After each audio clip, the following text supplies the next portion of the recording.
Welcome back, everybody. Welcome back to an installation of, if you can believe it, the Fab Lab. We're going into the Fab Lab for no reason at all. Idle hands, as they say. I've gotten other videos out of the way. I've gotten stuff out of the way. I've been working on rigs all morning. I got to where I thought stuff was good. Okay, here's how we started tumbling downhill.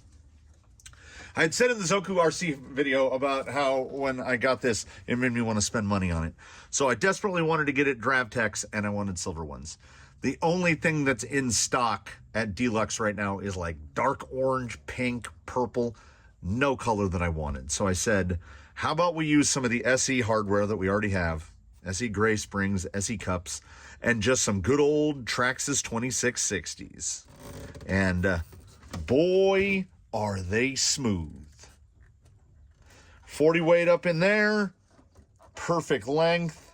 Took a little bit of the droop out. I gotta make like a bracket for that. Took a little bit of the droop out, and it sits down so nice.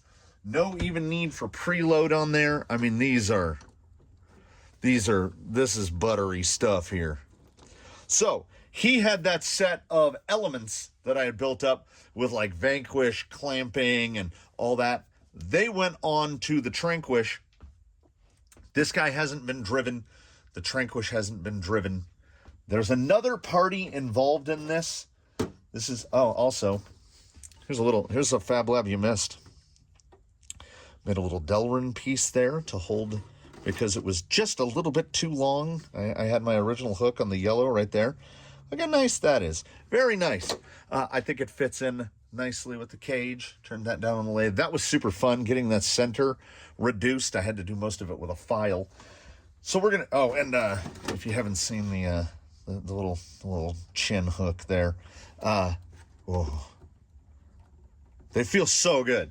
So one set of shocks got moved around, another set of shocks got moved around, and now we have the purpose of our trip into the Fab Lab, which is, Daphne the Sport is an absolute performer, and she's been going nonstop, and she has been on these shocks since she was built from a sport kit. They had like one spring change and have otherwise never been serviced, and when I was feeling on that, I was like, the rear shocks, while still feeling pretty smooth, are underdamped. The fronts feel close to where they could be. So what I could do is I could pop those TRX4 GTS shocks apart and clean them out. Or we could do a bunch of work for no reason. We could take a trip into the Fab Lab. I'd like to get her nose to drop a little. I'd like it to be about there. Down a couple more millimeters. So I ordered these because I want to make some prettier looking shocks that are functionally identical to the shocks that are on baseline. I don't like this gray color. I just don't like it. I'm not even 100% sure why. So I said to myself, what we can do, we have lathes, we have access to machinery. I'm going to turn the threaded portion off, turn this down to just smooth, clean them up nice and good, and dye them on the stove. Preferably black. I would like to just dye them black. Then take his current shocks apart, put all the bits into those, and then he'll have some nice black shocks. And I said, if I'm going to turn those down, what I'm going to have to do is I'm going to have to fabricate some spindles. So there's a spindle, and there is another spindle, which mates to a live center. So what you do is you take a shock and you put that in there.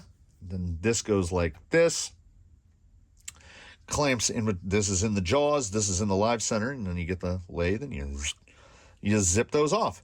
And because they're just universal like this fits inside a taper chuck, so I can just move my chucks from a machine lathe to my wood lathe.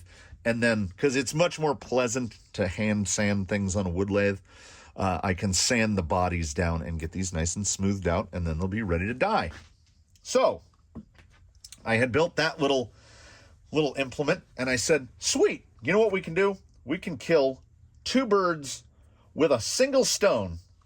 And we will do that by disassembling the the shocks that came off of the Tranquish, which were just box stock Element RTR shocks, we can do the same treatment on those, get those nice and cleaned up, get them all silver, pair them with these delightful little blue spring cups that we ordered from Deluxe.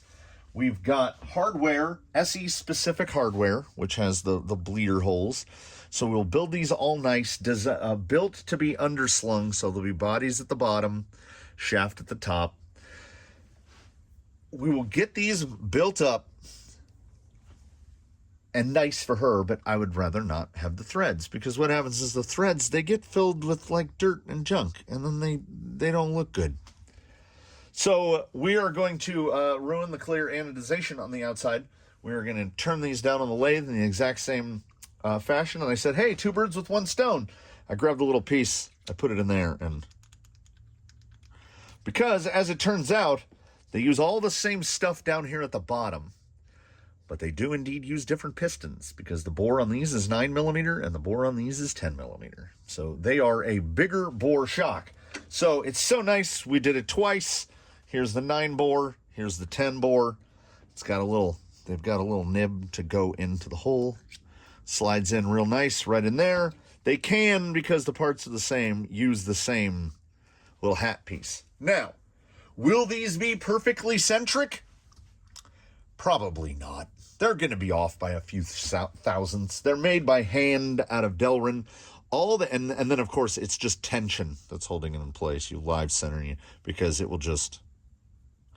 Now, if it doesn't work, what I can do is nip a little bit off of this, shorten it down a little. This is how Fab Lab works.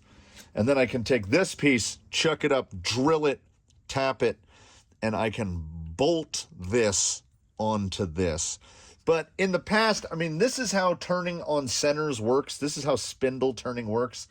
You just put pressure on it, you clamp it down with the tailstock, and we should have no issues. I'm genuinely hoping for no issues. So we're going to get that set up. Yeah, I should have been able to test. So here's the 2-hole piston out of the RTR shocks, which, as one would expect, whee, it makes a fun noise. And it's 9mm bore. I had never paid attention to this. I'd never so much as even thought about it. I don't mind the plastic bodies. I just don't like that dove gray color. So rather than, I mean, you know, it had occurred to me, well, get some other bodies and just put bigger pistons and then put the big bores on there. But we try to keep the unnecessary modifications on baseline to a minimum. And this is a purely cosmetic change. Nothing performance-wise is changing here.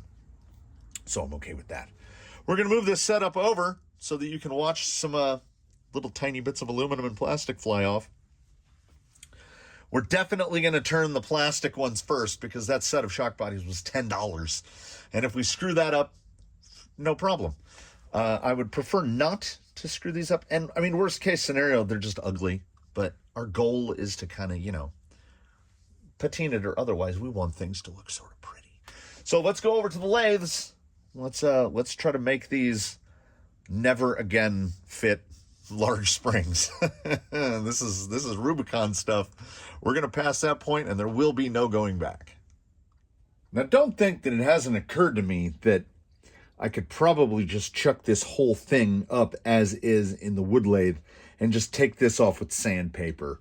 I mean, we're talking about a plastic body that's about 11.3 millimeters, and at the threads, it's 12.5. So we're taking 0.6 millimeters off of the height of this. It's not exactly a lot, but we've got the equipment, and let's check our centricity. It looks pretty good. I would like to do this in a couple of passes. We'll take the top of the threads off. That's looking fairly even. That's perhaps even enough. I am not opposed to taking about, say, 0.3 of a millimeter off of the whole body, because then it will be easier to match the finish. These are all injection molded.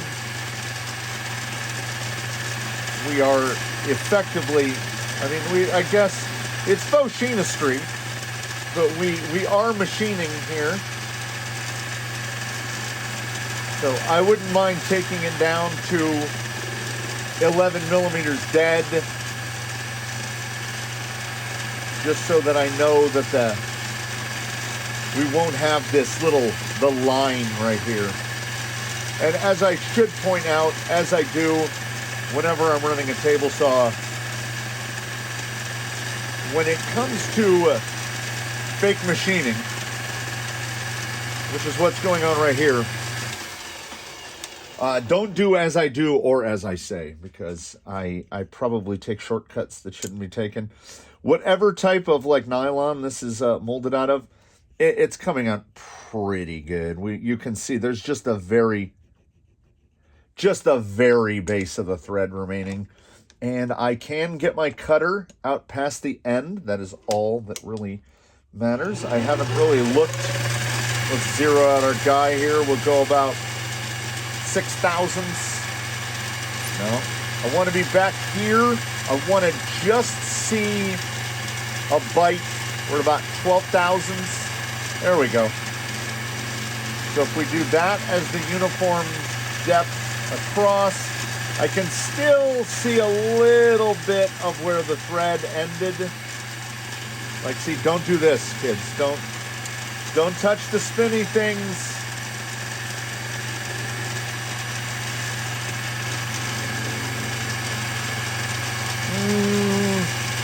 I still, like, I can see a high spot right here. We'll do another, like, 3 thousandths. I don't want to see that land. And I think that is probably sufficiently reduced that we can clean up the remainder with some high grit on the regular lathe. Little bit of the mold guy. I could honestly, we might actually go. This is the problem with injection molded parts. You can see that little halo there. And that's where the thread molding ended, it actually does dip down. Let's see what we're at. How much have I taken off? I've taken off 1/10 of a millimeter over where its widest point was. So I'm at 11.2. I can go down to 11 even. I think I would be most happy going to 11 even. So I'm going to finish that out to 11 even, and we will pick this back up when I move over to the other lathe. We might, we'll pop back in again when I go to turn the aluminum. We'll see how that does. But this is where we get into the repetition portion of the program. I'm going to get this guy to 11 millimeter, and then I'm going to do the other ones, and we'll bring you back for the aluminum. I ended up going a little overly aggressive. These are 10.5 millimeters. That's where I ended up. I would have preferred to stay around 11, though I think the plastic walls don't matter that much. I think they'll be plenty sturdy enough. They genuinely look like they're going to need a little bit of 400 grit, and I am going to turn this ring down a little bit, but I'm going to do it by hand on the wood lathe because, oh, that's not focusing. I'm going to do it by hand on the wood lathe. I just want to bring it down to match the cap. So I've already, I've gotten the thing pretty much centered in to do the aluminum. I wanted to skip that time-consuming step of taking tiny little bites of a couple thousandths of an inch, trying to get it right. And I am taking less off of the aluminum, as we don't need to take as much off of the aluminum. I just want to get to the bottom of the threads, and I'm hoping, I cannot get this thing to tighten down enough. I am hoping that we can do this in a single bite, as we're not taking that much material off. There we go, that'll hold. We're gonna go, I wish there was smell-o-vision, so you could get some Relton A9 in your life. Oh, it really brings the stink out when you start sanding something that's got A9 flapping off of it. So let's see if we can single pass this, or if we're going to stall out. We are just holding the piece my tension. Nope. Nope. Trying to get a little more on it.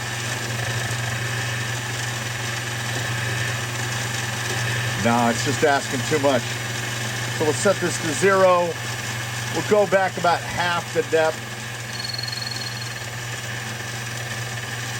Take a pass there.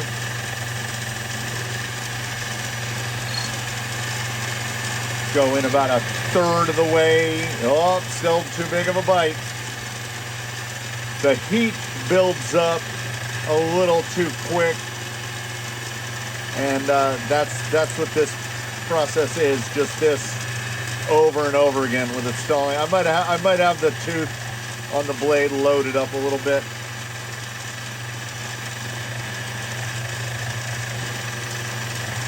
Yeah, it's just catching. So it's just this over and over again, and me wishing that I had just opted to use a file, because what's happening is the front end of that with the plastic, it was fine. It was super easy to get 4 of these done. But now that I'm trying to use the same technique on the aluminum, as you can see, it's just pushing it further and further into the chuck. I can't get it to grab hard enough. I gotta do 4 of these. I'll see you again for sanding. So everybody's machined and ready to, at the very least, pre-finish. We've got to get a tailstock in here so that we can try to take at the very least, you can see the mold line clearly. I would like to get the mold line off of there. This material gets a little melty. We only need to take off 0.4 of a millimeter.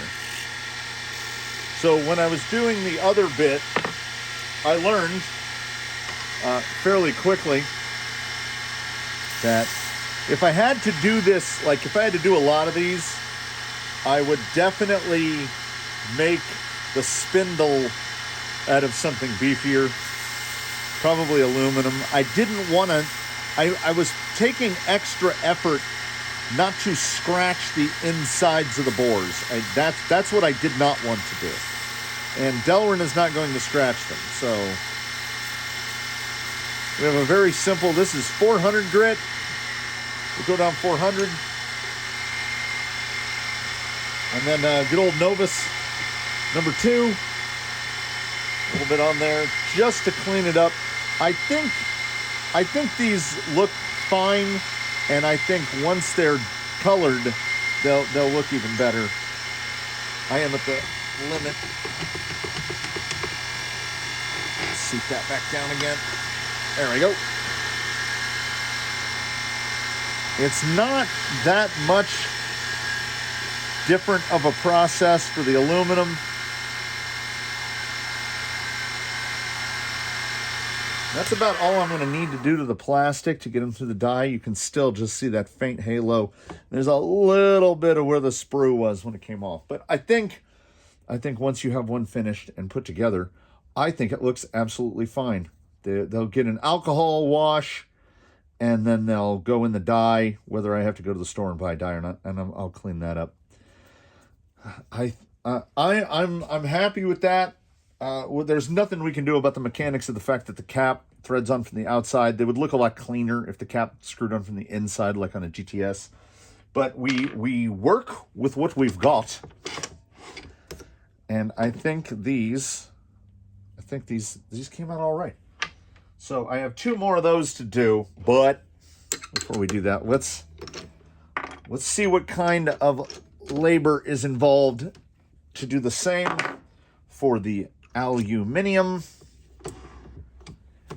Just going to do the same operation. 400 wet. I had to go get more wet. 400 wet. Because I want to get rid of that line.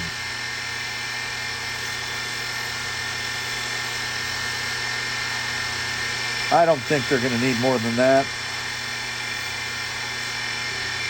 400 wet. Grab one of the old rags. Clean off the slurry. You don't have to get it all the way off. Just just cleaned off a little. And then we've got a bottle of, yeah. This is the Speed Secret, a vintage thing of Eagle One Nano polish.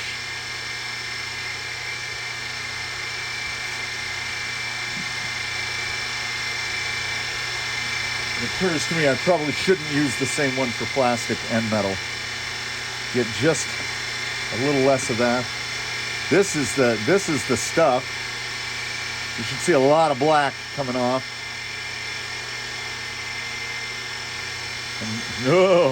And Daphne is going to have some amazing looking shocks. These will basically look like chrome. Still taking it off. And you can go over the top of this with like a carnauba. Do I have any carnauba in here? I don't think I do. If I did, we could take these to that real next level. Let's even turn my hands black. Woo! Still, I didn't get quite deep enough. So all that polish, I would ordinarily stop in between to make sure that I wasn't leaving that behind. And that's the kind of thing that would drive me nuts. So that's going to get 400 again and then polished up again. And then the whole thing will be this like mirror finish. And I think they're going to look pretty. I have a lot of repetition and I need my radio. So we will join each other again for the reassembly of this. I'm 90% sure I have everything gathered together. I'm going to go grays all around to start. There's a strong chance we're going to have to take some of this stuff apart. And again, we're doing that thing where we're interfering with something that works really well, purely for cosmetics. These shocks work brilliantly. So what I have done is I have sourced everything I need to put all this together. And these shocks will be untouched. They will come off exactly as they are. And worst case scenario, I'll pull them apart, top their oil off, make sure none of the seals are messed up. They don't appear to be leaking. A tiny little bit of weep, and then the fronts are clear. So I think it's probably fine. I would rather not have to mess with them. But these guys came out exactly as anticipated. They're kind of a little shiny. I went up to, I think it was this one, I went up to 1,000 grit on it. Oh, yes, that is worthy of mention. So I was there working, and as you can see, they need the soap and water treatment, and then they will go in the dye bath, and then these will be black. So I realized that what I have done is go backward in time, because there was a time when the threaded shock body was a rarity. But now that we're going to these little tiny springs, and I genuinely prefer the little tiny springs, especially if you have to. Anytime you order anything from Deluxe, they give you a bunch of these little O-rings that you can use as preload spacers. That's why the bottom caps are so long, so you can preload space your spring. I haven't had to do it yet, because a lot of us run pretty much most of the way to droop. So these will get cleansed and dyed, and then they will get reassembled on baseline. So I should mention, I said 1,000 grit. So I went 400, 600, 1,000, 2,000 on the aluminum bodies, and then polished them out with the Eagle One. And I mean, so shiny. And then as I was getting ready to assemble the first one, I put all their seal packs back in. They are nice and loaded down with the Protect Blue. I thought, oh, don't I have a bag of shock shafts somewhere? And I do. So I grabbed those and I moved the pistons over, and we will find out if this was a good idea or a bad idea. We will find out. We'll find out shortly, because now instead of the usual, we got titaniumed. So nothing goes with a patina quite like chrome shocks with titanium shafts. And most notable here, I think one of the best thing that's happened is when I ordered the bottom caps, I did say gray all around, right? I did say gray all around. I have the whole assortment. We can go to whatever we need to go to, but we're going to start with gray all around, because I have another rig that is running gray all around. There's my favorite guy, the shock tool. So as I was ordering from Deluxe, I got this little guy, which is, I think, a game changer. You know how I am about power drivers, and that is pretty good stuff. Oh yeah, baby. Oh, look at that. Let's just get an idea of what that's going to look like complete. Oh, those are pretty. And they come out to 92. These are 92 eye to eye. Oh, those are going to look so good. Oh, and don't forget, they'll be mounted like that. Oh, that's going to be good. We do things not because we have to, but because we want to. Let's bring out the old guy here. Look at this. Everyone should make themselves one. Get yourself a block of wood. Get yourself whatever. Drill 4 holes in it. That one has 8 holes in because 8 shocks. You hear that, right? I think there's a cat fight about to break out outside. Hold on one moment. I don't know what that cat's on about. There's nothing going on out there. At least nothing that I saw, but again, I don't think it needs to be pointed out that I'm not a cat. So there might indeed be things going on that I can't see or hear that she can. She does appear to know more than I do. Oh, I love this thing. It's rapidly moving up the list of my very favorite tools. It's so good. Also, a little shock building tip here in the Fab Lab. So what I do is this is loosened about half a turn, and then a little bloob there. We put that all the way out and then tighten it down all the way. This way, when you put the threads through the O-rings, you don't accidentally cut one. I just hope these stay. I hope these stay shiny for at least a little while. I have a reasonable understanding of how raw aluminum works. They are not going to stay shiny forever. When aluminum turns gray, they call it a different name, but it is essentially rusting. And that rust layer on the outside of aluminum makes it more resistant to that oxidization, to that corrosion. And it doesn't tend to pit the material, so aluminum does a little better in that regard. But honestly, I'm not convinced that these are anodized inside and out anyway, because, well, they're pretty shiny on the inside. I might be getting these shock bodies confused. I know there are some shock bodies that when you go to change the oil oil will be nice and silver that pours out, which is because it's taking metal with it. These, I didn't know, the oil came out of these super clean, but none of my Element shocks are very old.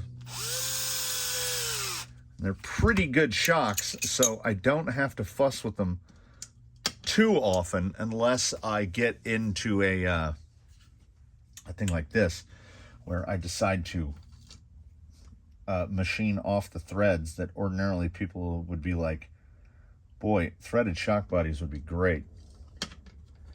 I think the little springs work better because they don't interfere with anything. So when they're mounted conventionally, not mounted upside down, it's just a much smaller, I mean, you can see it's a much smaller diameter. If only there was a way, if I wasn't a faux machinist and I was a real machinist, I could thread these from the inside to accept a Traxxas cap or similar cap like that, and then really taper them down on the outside so they basically look like G-made RSDs, and that would be amazing, because I do like a slender shock. And this is kind of going to be the best of both worlds, where we will be small around except for the joint at the cap. So I'm honestly, I'm hoping, I haven't even tried to test fit element shocks on Traxxas yet. Just looking at it from here, it looks like there won't be a problem in the rear. All I'm hoping is that I would love to mount these upside down. I already have the balls pressed in to mount them upside down. And what I am hoping is that the cap clears right there. That might be a little tight. We'll see. We will see. So now what someone needs to do, get on this 3D printers. Somebody needs to make a replacement cap for the bottom of GTS that allows the use of the SE/DravTech springs, because then that's a skinny boy. I wouldn't go so far as to start machining all the threading off, but you could do some crazy stuff on a TRX 4 shock, because they're very small. So I mean, like the spring rattles around. With a machine cup, you could run like dual spring. You could run an inner spring down here and then a spring on the outside, and you could run like the softest rates you can imagine. Like the ultra softs from DravTech are like, they're well under a pound. It's like 0.6 or 0.7 pounds. Run one of those on the bottom with like a really soft outer spring. That way at like full compression could potentially help the side hilling. I don't like dual springs when they're one on top of the other, but I don't think I've ever considered dual springs with one inside of the other. So maybe it's an idea whose time has come. Or I'm just thinking too many thoughts and I've inhaled too much powdered aluminum. That is equally likely. I do love this thing. They were not expensive. And it's so good. It's so good. I understand that if you 3D print things, you could probably make one, but this is one of those things. I think they were like $7. I don't know if I kept the receipt. Would recommend. So bleeder caps, everything that they did to the element shock with the advent of the SE stuff is fantastic. You make far less of a mess when you assemble the shocks, because you just thread your top cap on, and because these are emulsions, you just go all the way down, make sure that you're seated up against the O-ring, and then you're good to go. And then we grab a paper towel off the roll here above my head, because we don't want to make too much of a mess. And we'll know we've done it right if when I collapse this all the way, just a little bit comes out. Oh, I can see it. I can see it in there. I underfilled it by the tiniest bit. Yeah, there's a little meniscus right there. I don't know if it shows. We need, yeah, see that little shine? We actually want that. So it was like 2 drops. You want it like that. See that little dome? The meniscus. You want that little bubble. I think I got a little bit on the O-ring, but that's fine. I just go hand tight, so it's actually nice to have the smooth body for that. And now we will and then I pre-tap these, and then I use an M2x7, one of the longer wheel bolts from assembling beadlocks, because it seems to hold the threading a little bit better. And there's a very pretty shock. I realize now that I assembled them to be underslung, and I did not. I put the wrong one in the cap. But we have another of my favorite tools, the shock plier. It doesn't matter which way it goes into this. The only thing is, don't get too zesty and squeeze it so hard that it pops out the other side. There we go. And then on the tops, I am using big Traxxas Yeah, which are the bottoms. The tops, which are indeed the bottoms. And what I will do, as is custom, is make sure that everything is tightened down, because when you run a shock upside down, yep, that guy was about a quarter of a turn away from full tight. Let's swivel that around. I like to have the band facing out for quick reference. Yeah, I don't see any seepers or weepers there.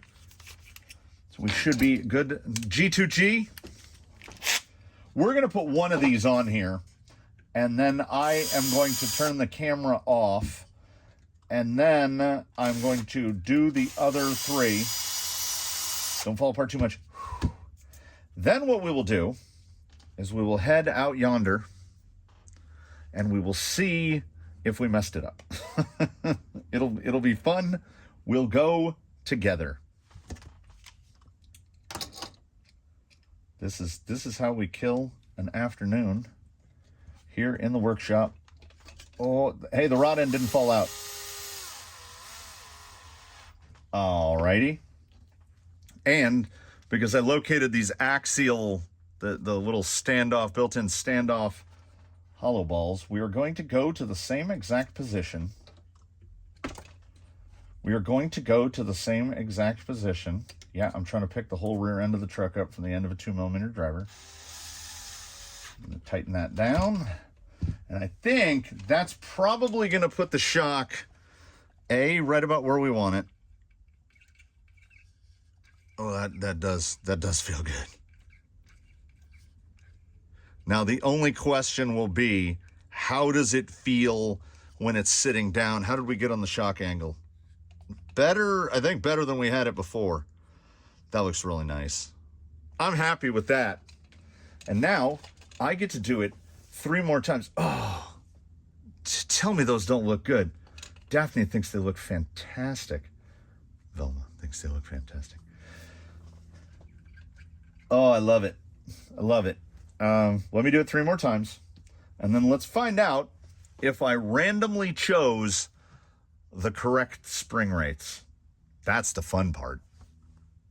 So we've got the GTS out, orange and orange. These are the rears. The rear, this one is 50%. This one feels pretty bad. I think we've lost some oil out of that one. The fronts feel almost passable. This one actually, I don't think they've lost any oil. I must have serviced these at some time in the interim. This one feels a little overfilled. I can't quite get to the bottom of the travel. And this one is probably the best of the 4. But we could do better. I imagine time on the scales. Don't talk about scales. I imagine some time on the scales would show where shocks weren't working right. So here we are with the stuff that we made for no reason other than we like to make things. I feel like even with the grays, I feel like she's sitting just the tiniest bit too high in the front. The rear looks pretty good. She could go down, but I think the next rate down, is white. Yeah, I think I only have greens. I'm not sure if I have any unused white springs. So she could go, I'm thinking she could run grays in the back and whites in the front. Because, like I say, the rear, I have somewhat high hopes for this. They look fantastic. They fit great. She should have just the perfect amount of travel. They're very smooth. And like I say, grays are 2.4 pounds per inch. So, you see, she could be absolutely slammed down on these. But I think I'm cautiously optimistic that we're in the range. I've got the other shocks. All they would need to be is topped off. But, man, would I love to stick with these. So, and yeah, no other changes. Let's see how close the rates came out. Well, let's go right off the bat. On the drive back to the course, she feels so smooth. She feels so smooth, and it shows. These feel so good. Let's see, I'll pull across over here and check. We'll check the descent here. How's this gonna transfer? Oh.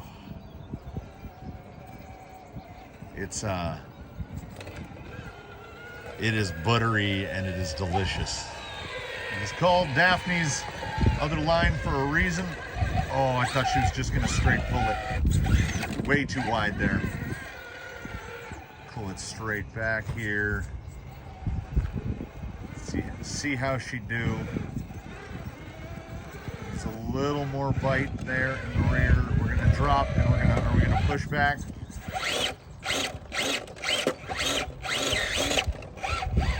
I mean, a little more throttle repositioning than I would like. Let's try the straight shot.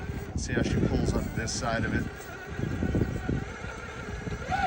Get that deep woods up and over. Oh, I can feel it.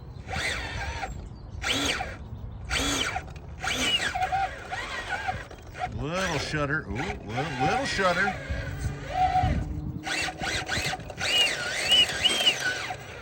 Yeah, the damping feels genuinely good. I think we're at least in the neighborhood. I want to see how far she goes out here before this rolls out. Very manipulable. Will that front inside stay? A little wide. We'd have to do a little hopsy again. Hopsy's back. A little side hill action to see how the springing looks. Roll out here onto the side hill. Well, that's, I mean, the ability to hold that, I'm pretty okay. Was not an intelligent line of entry. Oh, and also, let's just talk for a minute about how good these look. I mean, who doesn't love chrome? Now, can we pull the yellow? Is it gonna load out? I feel right here like she's gonna pull the yellow, no problem. Little loss of traction, little loss, push it back. Oh yeah, oh. That is quite tasty. I feel like I have to say that of the setups here, Daphne has the outrunneriest of the outrunners. Like, she sounds like an outrunner.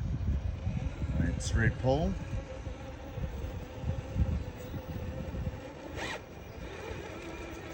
Come on.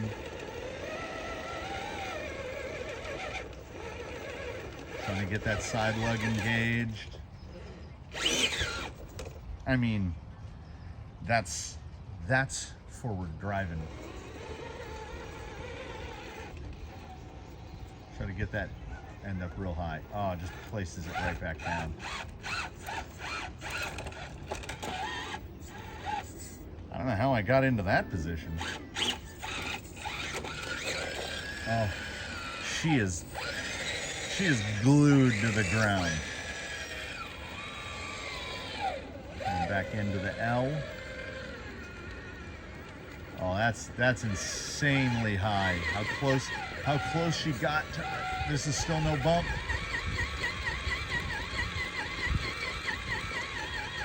Yeah, I think white's in the front.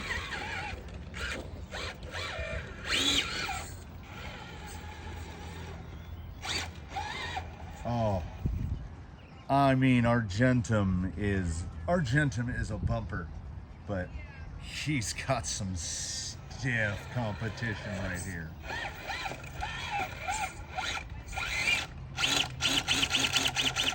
Come on, get out of there. There we go. Oh, she descends so good. Let's close it out here. This test of concept. A little drive through here, this little off-camera section. We'll go the bad line, the outer run. Usually that little block that's coming up on our passenger side, you usually want to be above that. But we want to test some compliance here. See how these springs are working. Okay, I think it needs to go down a rate in the front, but look at that. Look at that insert doing its due.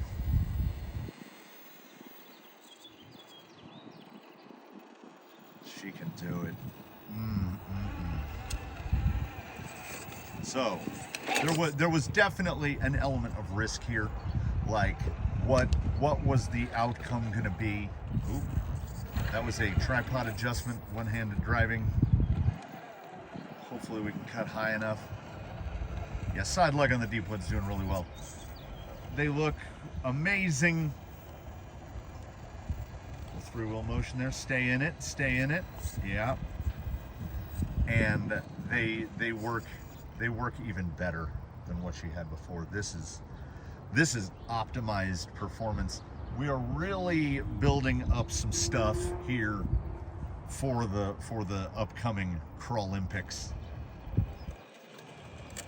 We're trying to get everybody better. We're trying to get it. This is like spring training for the upcoming Crawlympics. We're trying to step up everyone's game. Oh, she descends. Man, does she descend. Can I stay to the side of that? Yeah. Yeah. She is more maneuverable than she was last time she came out here. And I don't have any problems with that. Thank you for dropping in for this long one, everybody. I don't know. It's a beautiful day. We're having a good time. We're having a good time. Daphne's having a good time. I don't know about anybody else, but I think those shocks. I think the Canyon Brew. So what do we got? We got Traxxas ends at the top, which is the bottom. We've got Element SE springs, Deluxe, DravTech cups. We've turned down RTR bodies, and they have SE caps with some stainless beadlock hardware in them, and axial standoff balls for the top, and Traxxas thick ones, the 8.3 millimeter thicks from like a Slash or a Rustler or a Stampede. So we've got the proper hodgepodge shocks here. They look amazing. They work easily as good as they look. I couldn't be happier. I thank you all again for watching. I invite you to comment below, to like if you liked it, subscribe if you haven't, do consider channel membership. Between now and when we meet again, do your very best to have a good one. And Daphne and I and the rest of the crew, we look forward to seeing you all in the next one.